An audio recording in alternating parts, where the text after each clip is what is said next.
बिस्मिल्लाहिर्रहमानिर्रहीम। Dear students, अस्सलाम वालेकुम। आप सबको आज वेलकम है स्टार्स के ऑनलाइन पोर्टल पे। आज हम डिस्कस करने जा रहे हैं क्रैश का T11 टेस्ट, जिसमें फ़िज़िक्स का सिलेबस जो है वो है चैप्टर जो आपका मॉडर्न फ़िज़िक्स का, जिसमें फोटोइलेक्ट्रिक इफेक्ट और डी ब्रोगली वेवलेंथ और चैप्टर 21 में से कुछ आर्टिकल सिलेबस में शामिल हैं। तो चलते हैं अपनी डिस्कशन की तरफ बच्चों। क्वेश्चन नंबर 141 है the variation of photo electric current in a photo cell with light intensity is represented by the graph. बच्चों जो लाइट इंटेंसिटी होती है, इंटेंसिटी जो है जी वो आपके पास इनवर्स होती है 1/d² के। जितना आपका d बढ़ता जाएगा उतनी इंटेंसिटी कम होती जाएगी, ठीक है। और जो करंट होता है बच्चों, फोटो करंट, वो डायरेक्ट होता है किसके, लाइट इंटेंसिटी के। जितनी ज़्यादा इंटेंसिटी पड़ेगी उतना करंट बढ़ेगा। आपके पास ये ग्राफ आपको दिया हुआ है, आपकी बुक ने भी दिया हुआ है कि ये इंटेंसिटी के बढ़ने से, जो इंटेंसिटी है उसके बढ़ने से आपके पास फोटो करंट क्या करता है, इंक्रीज़ करता है, ठीक है। तो आपके पास डायरेक्टली प्रोपोर्शनल का ग्राफ आएगा। ज़ीरो इंटेंसिटी है तो ज़ीरो का ग्राफ आएगा, मैक्सिमम इंटेंसिटी है तो मैक्सिमम का आएगा। तो ये आपके पास इसका आंसर आना चाहिए, बीटा ऑप्शन है। ओके, नेक्स्ट देखते हैं बच्चों। Photo electric effect barely take place in a certain metal with green photons. आपके पास जो फ्रिक्वेंसी है वो कौन सी है जी, वो ग्रीन लाइट की है। यानी कौन सी, ग्रीन लाइट से वो हो रहा है, बड़ी मुश्किल से ग्रीन लाइट से। अब अगर हम अपना स्पेक्ट्रम देखें तो violet, indigo, blue, green, yellow, orange और रेड है, ठीक है। अगर इससे फोटो इलेक्ट्रिक इफेक्ट हो रहा है तो इससे नीचे वाली से नहीं होगा। बेयरली इससे हो रहा तो इससे ऊपर वाली से हो सकता है, बिकॉज थ्रेश होल्ड फ्रिक्वेंसी आपकी कौन सी आएगी, F0 जो है वो F ग्रीन हो जाएगी, ठीक है। तो अब आपके पास क्या होना चाहिए, photo electric effect F green की फ्रिक्वेंसी F0 से ग्रेटर होगी तो वो कौन कौन सी आएंगी, ये ग्रेटर हैं, ये स्मॉलर हैं, इन पे फोटो इलेक्ट्रिक इफेक्ट नहीं होगा, इन पे होगा। तो ब्लू लाइट आ रही है उस पे होगा जनाब, तो बीटा ऑप्शन है, ठीक है। नेक्स्ट देखते हैं बच्चों, फोटोन्स ऑफ डिफरेंट एनर्जीज 1. ये एक फोटोन की एनर्जी है, ये दूसरे फोटोन की एनर्जी है और ये वर्क फंक्शन है। 2.6 electron volt respectively illuminate a metal whose work function is 0.6 electron volt. The ratio of maximum speed of the emitted photo electron would be. Work function और दो फोटोन की frequency दी हुई है। देखें तो मैं ये इक्वेशन लिखता हूँ, HF is equal to KE+5, ठीक है। इसके अकॉर्डिंग देखें तो 1.1 एक फोटोन है, KE है, और ये कितना आ गया जी, ये 2, ये आ गया जी 0.6। इसको इधर ले आए तो 1.1 minus 0.6 is equal to KE। KE क्या होती है, हाफ mv²। बच्चों इसे अगर आप माइनस करें तो ये कितना बनता है, 0.5, और मैं डायरेक्ट देखूं तो ये v² के क्या है, डायरेक्टली प्रोपोर्शनल है। ओके, अच्छा जी, अगर ये 0.5 v² के डायरेक्टली प्रोपोर्शनल है तो अब आप बात करते हैं इसी सेंस में दूसरे फोटोन की। तो उसके लिए जब मैं ये इक्वेशन बनाऊंगा तो उसकी एनर्जी कितनी है बच्चों, 2.6 minus 0.6 is equal to half mv²। इसको आप v2 कह दें, इसे आप v1 कह दें, तो ये कितनी आएगी, 2 directly proportional to v2²। Divide कर दें दोनों को, पहले की आ गई जी 0.5 डिवाइड बाई 2, तो ये इक्वल आ जाएगा जी v1² डिवाइड बाई v2²। ये 1/4 आ जाएगा जी v1² डिवाइड बाई v2²। तो उसने पूछा रेशियो ऑफ मैक्सिमम स्पीड्स, भाई इनका स्क्वायर रूट ले लें तो v1 ratio v2 is equal to आएगी 1/2। तो 1/2 ये जवाब आना चाहिए आपके पास, ठीक है। तो ये मिस्टेकनली ये लगा हुआ है, ये v1² से आया है, आपका आंसर क्या आएगा, दिस इज योर आंसर, ठीक है। The work function of metal A and B are in ratio 1:2 if light of frequency F and 2F are incident on metal surface A and B respectively. The ratio of maximum kinetic energy of photoelectron emitted is। चलें जी, इसको हम इस तरह से solve करके देख लेते हैं जी। HF इज इक्वल टू है जी KE और प्लस 5, ठीक है। हम दूसरी इक्वेशन लिख लेते हैं जनाब। इसके अकॉर्डिंग अगर देखें तो H F minus phi is equal to किसके होगा जी, के ई के। तो मैं अगर दो इक्वेशन बना के इन्हें डिवाइड कर दूँ, एफ वन है एफ टू है, फाई वन है माइनस क्या हो जाएगा फाई टू, ये क्या है के ई वन है, इधर क्या हो जाएगा के ई टू हो जाएगा। ठीक है जी। इसके अकॉर्डिंग वैल्यूज़ पुट करें। पहली फ्रिक्वेंसी आपकी कितनी है, एफ है, तो ये आ जाएगा एच एफ माइनस फाई। अब उसने कहा है जी phi one ratio phi two किसके इक्वल है, 1/2 के। इसका मतलब समझते हैं आप, फाई वन इक्वल है फाई टू इक्वल है 2 फाई वन के।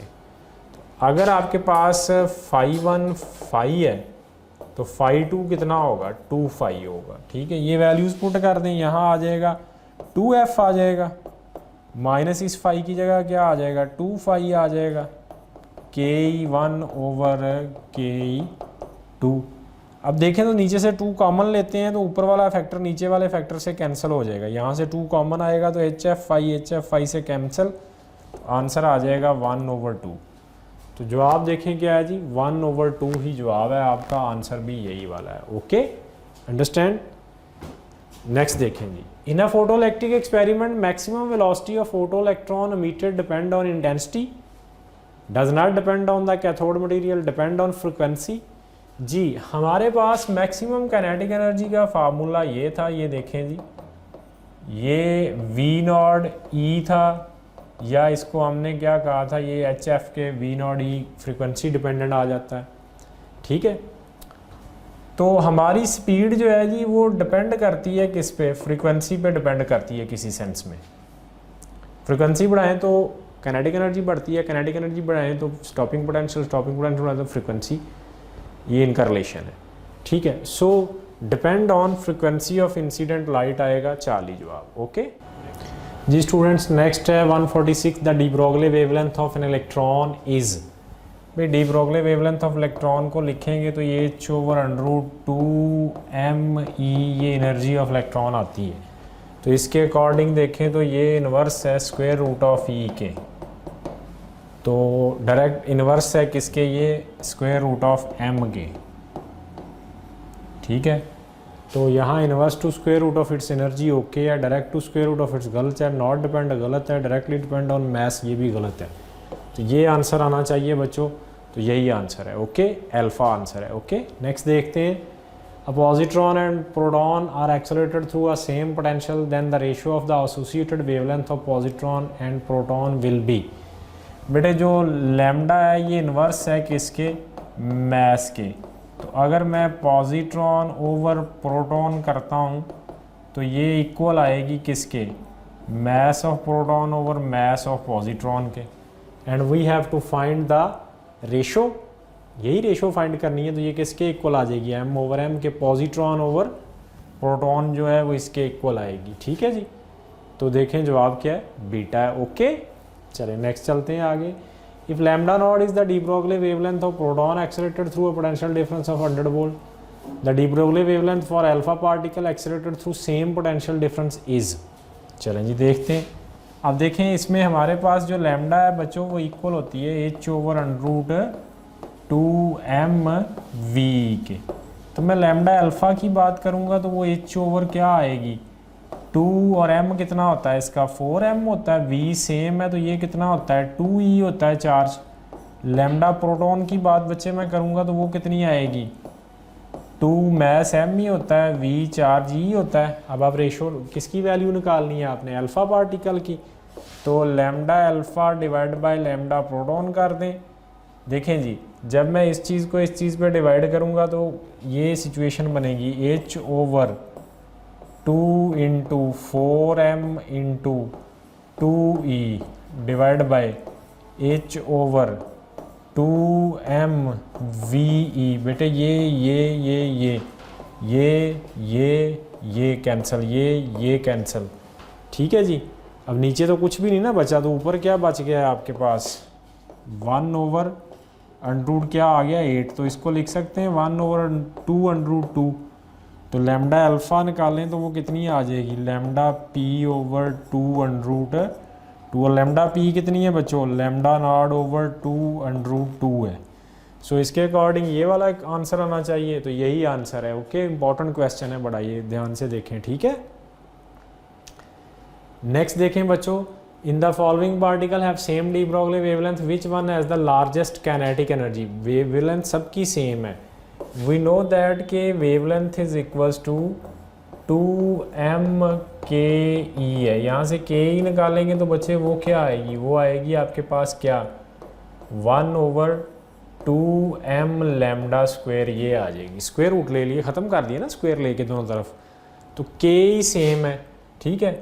विच वन है लार्जेस्ट कैनेटिक एनर्जी, लैम्डा सबका सेम है, तो जिसका मैस कम होगा, मैस के ही क्या आती है, इनवर्स आती है बेटे। अगर लैम्डा क्या है कांस्टेंट, तो मैस किसका कम है, इलेक्ट्रॉन का। जवाब क्या आना चाहिए, electron.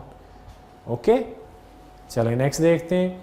In the Balmer series for hydrogen atom the spectrum extend from Balmer, Lyman, Balmer, Paschen. सबसे पहली सीरीज होती है लाइमन, फिर होती है बच्चे बाल्मर, फिर आगे पास्चन फंड ब्रैकेट। ये क्या होती है, ये आपकी अल्ट्रा वायलेट सीरीज़ है, और ये क्या है विजिबल है, और ये क्या है इंफ्रारेड है, ठीक है। तो ये सीरीज़ कहाँ से कहाँ तक फैली होती है, विजिबल टू अल्ट्रा वायलेट तक फैली हुई होती है, ठीक है जी।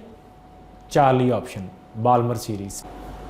जी बच्चों, इस क्वेश्चन में क्या पूछ रहा है, which one of the following transition in hydrogen atom corresponding to absorption, photon की अब्जॉर्प्शन हाईएस्ट की किस में होगी।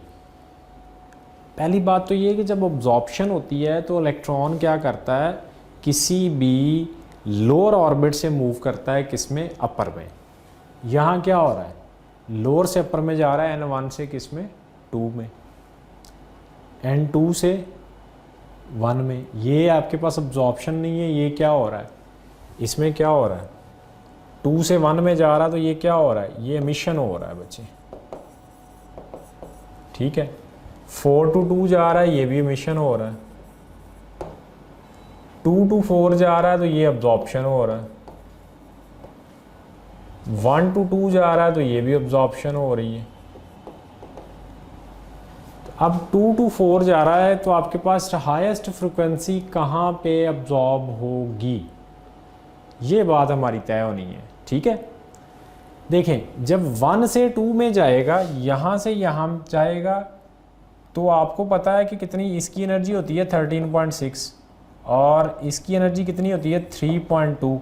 तो कितनी एनर्जी यहाँ पे अब्जॉर्ब करेगा, तकरीबन 10 के करीब अप्रॉक्सीमेटली अब्जॉर्ब होगी, ठीक है।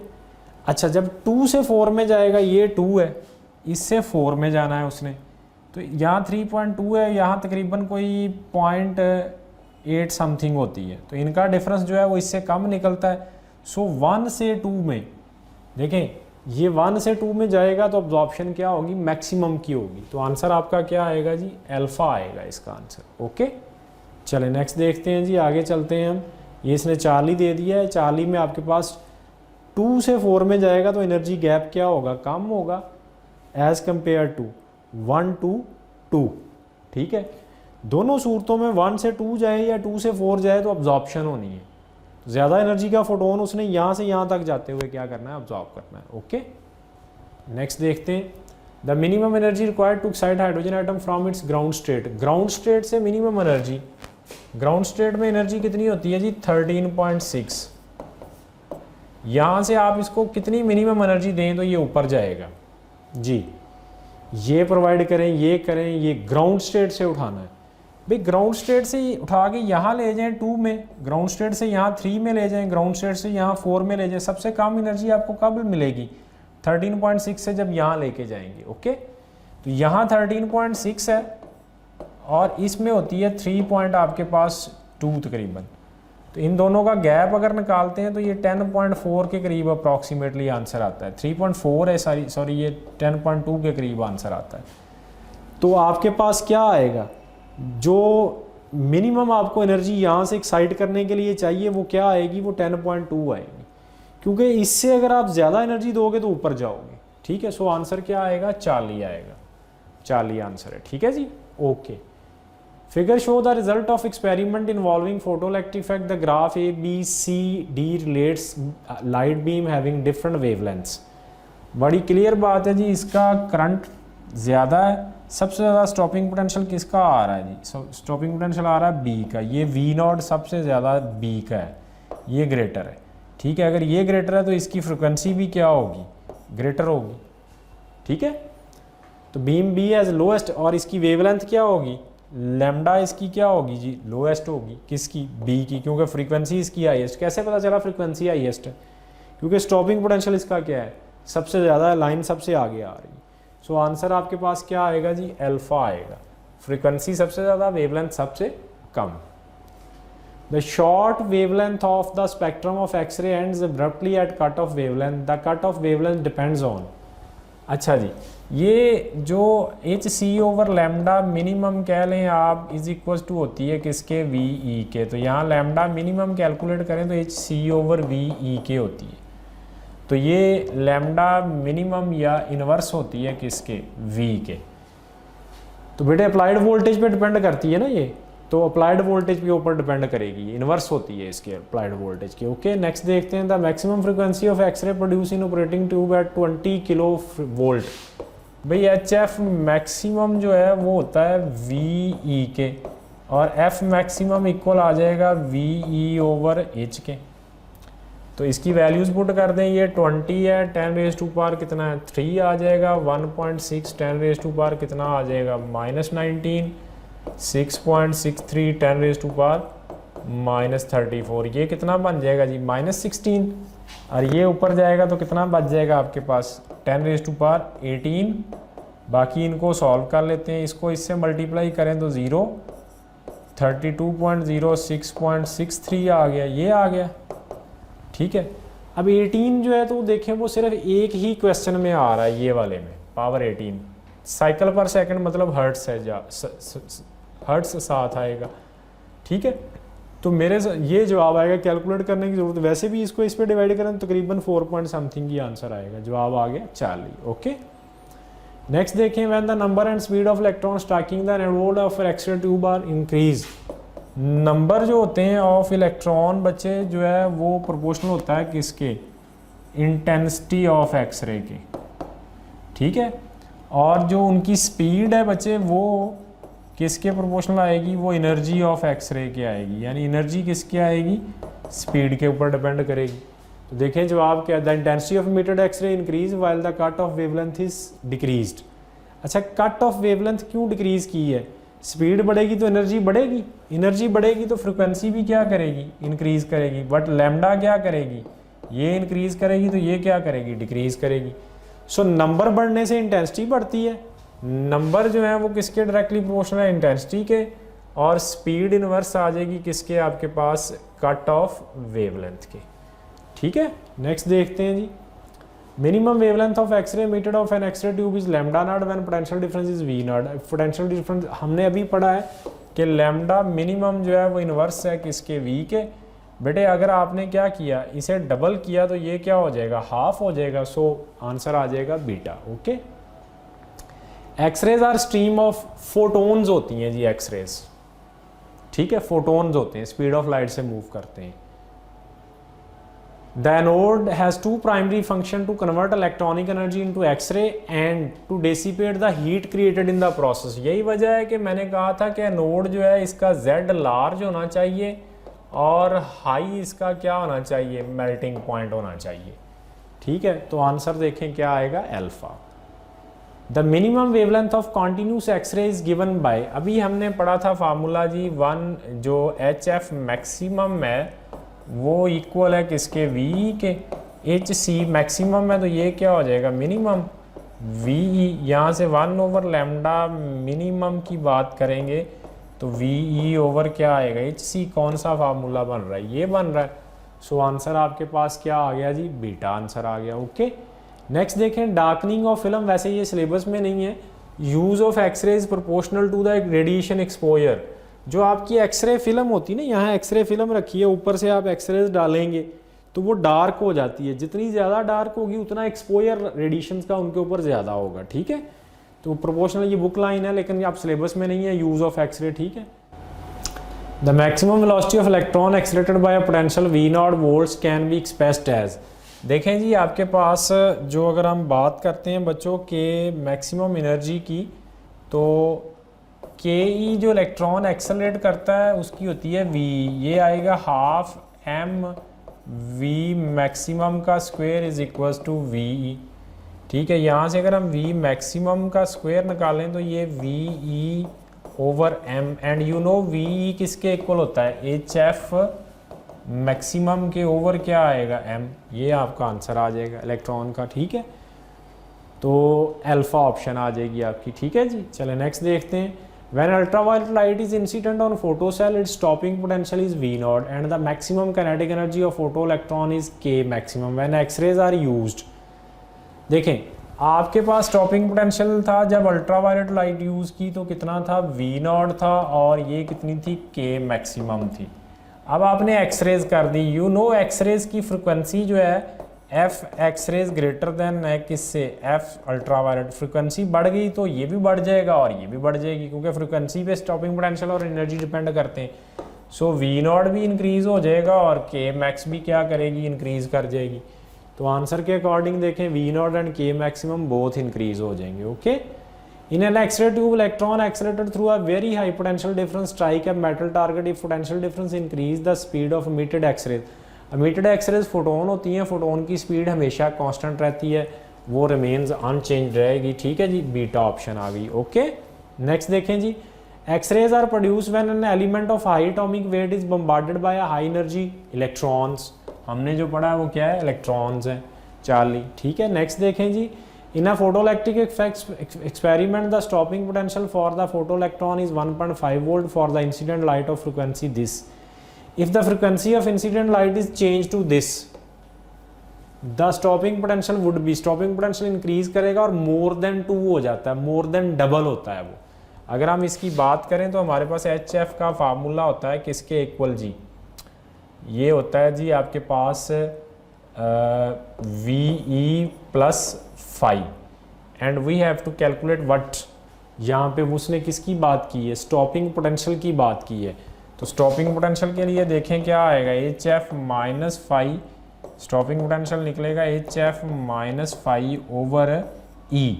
अच्छा, इसमें इसको डबल करें ना तो ये डबल नहीं, ये मोर देन डबल होता है। आप कोई भी वैल्यू सपोज करके देख लें, तो अगर वो 1.5 था तो ये 3 से ज़्यादा होगा, 3 नहीं 3 से ज़्यादा, ग्रेटर देन 3, ये जवाब आना चाहिए। ठीक है जी, तो बीटा आंसर है। ओके, नेक्स्ट देखें जी, the energy required to remove an electron from sodium is 2.3 electron, then sodium shows photoelectric effect with 3.2। हमने वेवलेंथ निकालनी बेटे, वेवलेंथ का फार्मूला होता है 1240 ओवर जो ई है किसकी, फोटोन की, किस में, इलेक्ट्रॉन वोल्ट में। तो ये आंसर किस में आता है इसका, नैनोमीटर में। ये शॉर्टकट है। हमारे पास कितनी एनर्जी का फोटोन है, 1240 डिवाइड बाय कितना है जी, 2.3 है। ये पॉइंट ख़त्म करें अगर तो ऊपर 0 लगा दें हम। ठीक है, तो ये सीधा सीधा 5 पे जाएगा। ठीक है, 5 पे जाएगा तो ये तकरीबन 500 अप्रॉक्सीमेटली इसका आंसर 500 के करीब आंसर आएगा नैनोमीटर में। तो नियरेस्ट आंसर 555 नैनोमीटर समथिंग। तो ये आंसर बनेगा येलो लाइट। यानी आप वेवलेंथ की वैल्यू कैलकुलेट करनी हो, फोटोन एनर्जी गिवन हो डायरेक्ट नैनोमीटर में, तो आप ये फार्मूला लगा दें। ठीक है जी, तो आपके पास ये आंसर आएगा जी, Charlie. Next, the photoelectric work function for metal surface is 4.125 electron volt, the cut off wavelength for this. Again वही formula, lambda is equal to 1240 divide by 4.125। ठीक है जी, इलेक्ट्रॉन वोल्ट में तो इसको ख़त्म करेंगे तो 1 0 आप ऊपर ऐड कर देंगे, नीचे ये आ गया, ऊपर ये आ गया। अब इसको आप इस पर क्या करें, डिवाइड कर दें, सिंपल सी बात है। ठीक है, अगर आप ऐसा नहीं करना चाहते हैं तो इसको डिवाइड करेंगे तो ये अप्रॉक्सीमेटली आपके पास कोई, चलें इसको अगर हम इस तरह से लेते हैं 1240 डिवाइड बाय 4.125, अगर मैं इसको अप्रॉक्सीमेटली 4 ले लूँ तो ये कितना बन जाएगा, 310 नैनोमीटर। तो इसको अगर उसमें करें हम किस में, एंगस्ट्रॉम में, तो यही बनेगा ना। कैसे, ये कैसे बन गया, 310 इंटू 10⁻⁻9 है, तो मैं इसको 3100 इंटू 10⁻⁻10 कर देता हूँ, ठीक है, तो एंगस्ट्रॉम बन जाएगा। तो ये तकरीबन ये नियरेस्ट आंसर आएगा, जवाब आपका ये वाला, अप्रॉक्सीमेट हमने आंसर उसका निकाल दिया। ओके, नेक्स्ट देखें जी, इस तरीके से भी करेंगे तो वो ज़रा कैलकुलेशन लंबी हो जाएगी, लेकिन आसान है। मैंने कहा था कि आप 4.125 है तो आप 125 को इग्नोर करके नियरेस्ट डिजिट तक उसे राउंड ऑफ कर लेते हैं। Photoelectric threshold wavelength for potassium of work function is 2, फिर वही वेवलेंथ का फार्मूला 1240 डिवाइड बाय कितना आ जाएगा 2, तो ये आ जाएगा जी 6 और ये 20, तो 620 ये वाला आंसर बन रहा है आपके पास 40। ये फार्मूला आप सुन लें, ये क्या है, अगर आपको फोटोन एनर्जी गिवन है किस में, एनर्जी गिवन है फोटोन की इलेक्ट्रॉन वोल्ट में, तो ये डायरेक्ट आंसर दे देगा वेवलेंथ का किस में, नैनोमीटर में। Okay, A wavelength of this nanometer by hydrogen atom is emitted in a high voltage charge tube. The initial and final number of quantum number n for the energy level that produce this wavelength are। जी कौन सा आएगा जी इनमें, देखें ज़रा number. आप पहले number पे ये देखिए, ये वेवलेंथ किस रीजन में आ रही है। आपके पास 400 से लेके तकरीबन 700 तक कौन सा रीजन होता है जी, विजिबल का। और कौन सी सीरीज़ है जो विजिबल निकालती है, बाल्मर सीरीज़। और बाल्मर सीरीज़ का डेस्टिनेशन क्या होता है, 2 होता है। तो देखें 2 वाला डेस्टिनेशन को, ये बाल्मर सीरीज़ की लाइन निकली है क्योंकि विजिबल रेंज में होगी, तो डेस्टिनेशन में बाल्मर सीरीज़ का कौन सा है, ये आ रहा है 6 से 2 में। 4 से 1 में गई तो कौन सी निकलनी है, अल्ट्रा वायलेट। 12 से 4 में जाएगी तो कौन सी आएगी, इंफ्रारेड। 3 में आएगी तो कौन सी आएगी, इंफ्रारेड। तो यहाँ से कैलकुलेट करने की ज़रूरत नहीं, गैस हो जाएगा। Photon of this produced from certain hydrogen atom, the ionization energy of hydrogen atom is this, the transition R। अब ये जो फोटोन है ये हम एक तो ये हम सीधा अंदाज़ा लगा सकते हैं। देखें हमारे पास आपको ऑर्बिट्स की एनर्जीज याद रखनी पड़ेंगी। मसलन इसकी होती है -13.6, इसकी होती है -3.4, इसकी होगी -1 पॉइंट समथिंग, ये -0.8 समथिंग। इस तरह आपने इनकी एनर्जीज याद रखनी है। अब ये फोटोन किन दो के गैप के इक्वल आएगा जी, शाबाश। ये फोटोन जो है ये इसके और इसके गैप के इक्वल नहीं आएगा, देखें आप, ठीक है, किसके और किसके गैप के इक्वल आएगा, ये इसके और गालबन इसके गैप के इक्वल आएगा। आप इन दोनों का डिफरेंस निकाल लें, ये क्या है आपके पास 2 है और ये क्या है 4, इन दोनों की एनर्जी का डिफरेंस निकाल लें, इसके इक्वल आएगा, सिंपल है। एनर्जीज आपने याद रखनी है ये बच्चों, ठीक है। Next, the speed of an electron in ground state of hydrogen atom is, देखें बड़ा आसान है, c स्पीड ऑफ लाइट है, हो ही नहीं सकती। ये double of speed of light से ये भी डबल आएगा, ये कितना आएगा 9.28 c। सो ये सारी वैल्यू c से ग्रेटर है, c से कम होती है, बिकॉज किसी चीज़ की स्पीड ऑफ लाइट से ज़्यादा नहीं हो सकती, ठीक है। सो आंसर क्या आएगा, अल्फा आएगा। Okay, alpha. Hydrogen atom excite to the state with quantum number n due to various transition to lower level, a number of lines are observed। देखें एक आपने हाइड्रोजन एटम को क्या किया है, एक्साइट कर दिया है। सपोज आपके पास यहाँ इलेक्ट्रॉन चला गया, तो यहाँ से जब वो वापस आएगा तो कितनी किस्म की वेवलेंथ्स को मिट करेगा।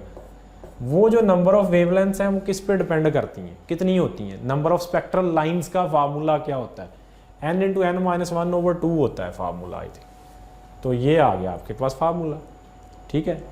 नेक्स्ट देखें जी, the energy of an electron in orbit of hydrogen atom is 13.6, the energy of electron in the 4th orbit. भाई फार्मूला 4th ऑर्बिट की एनर्जी का होता है -13.6 डिवाइड बाय 4 का स्क्वायर, -13.6 डिवाइड बाय 16 आ जाएगा। तो ये आंसर 1 से छोटा है ना, और एक ही आंसर 1 से छोटा है, वो ये अल्फा, ठीक है। नीचे 16 ऊपर 13.6 तो लेस देन 1 हो गया ना, ठीक है। The ionisation potential of hydrogen atom is 13.6, then the first line in the Lyman series has the wavelength. Lyman series में फर्स्ट लाइन की वेवलेंथ क्या होगी अगर उसकी ये एनर्जी है जी, शाबाश। लाइमन सीरीज की फर्स्ट वेवलेंथ की आपने बतानी है। लाइमन सीरीज जो है वो कब निकलती है, जब आपके पास क्या होता है, इलेक्ट्रॉन अपर ऑर्बिट से किधर गिरता है, लोअर ऑर्बिट में। तो देखें इस ऑर्बिट की जो एनर्जी है वो कितनी है 13.6, और इस ऑर्बिट की एनर्जी कितनी होती है 3.4।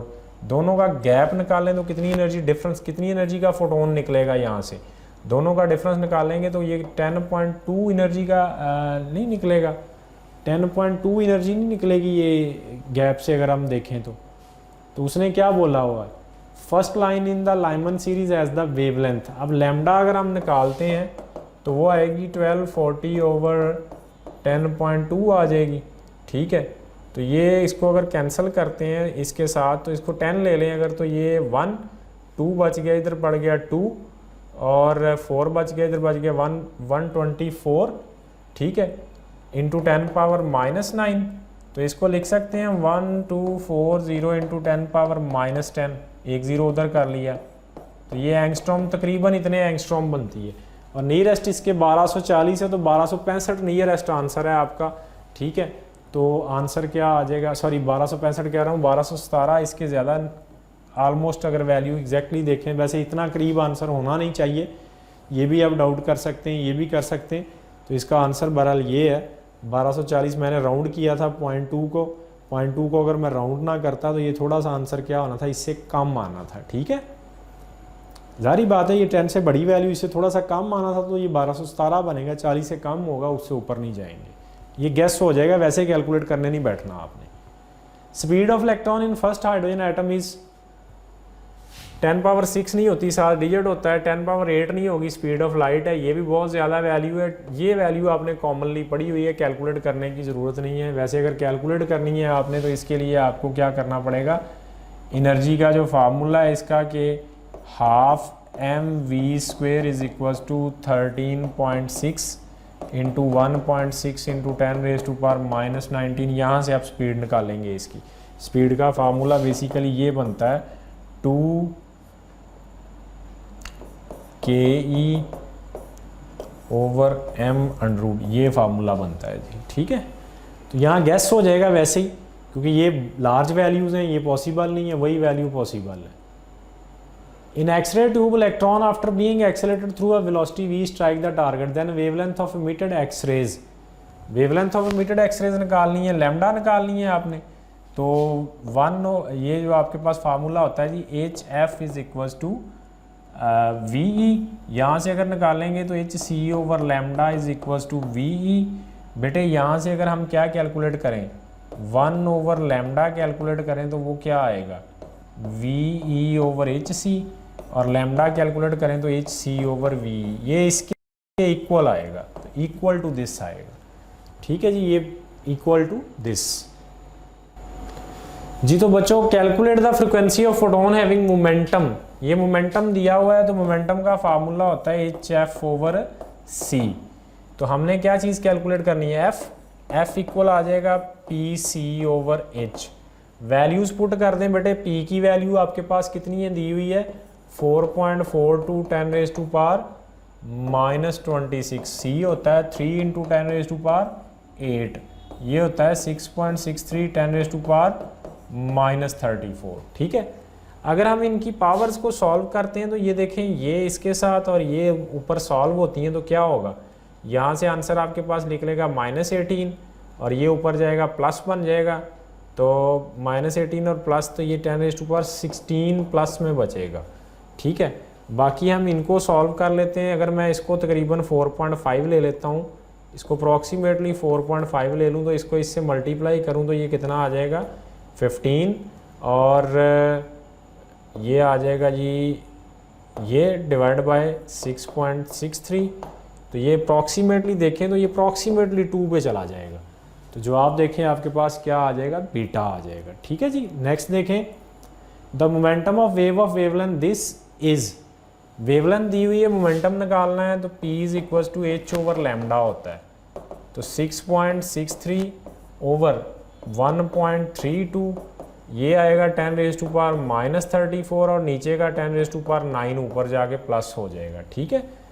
अब आपके पास क्वेश्चन में ये देखें, हम इसको सॉल्व करते हैं तो ये इससे कैंसिल हो जाएगा, 132 है, ये 6 तकरीबन ये 5 पे जाएगा अप्रॉक्सीमेटली, तो 5 इंटू 10⁻, ये कितना बच गया 4 और 5 -20 कितना आ जाएगा जी, ये तकरीबन 5 है तो -25 न्यूटन सेकंड ये मोमेंटम बन जाएगा।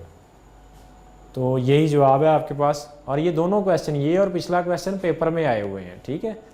नेक्स्ट देखें, ionisation energy of hydrogen atom is equal to, hydrogen atom की आयोनाइजेशन एनर्जी होती है 13.6 और ग्राउंड स्टेट एनर्जी कितनी होती है -13.6 इलेक्ट्रॉन वोल्ट होती है।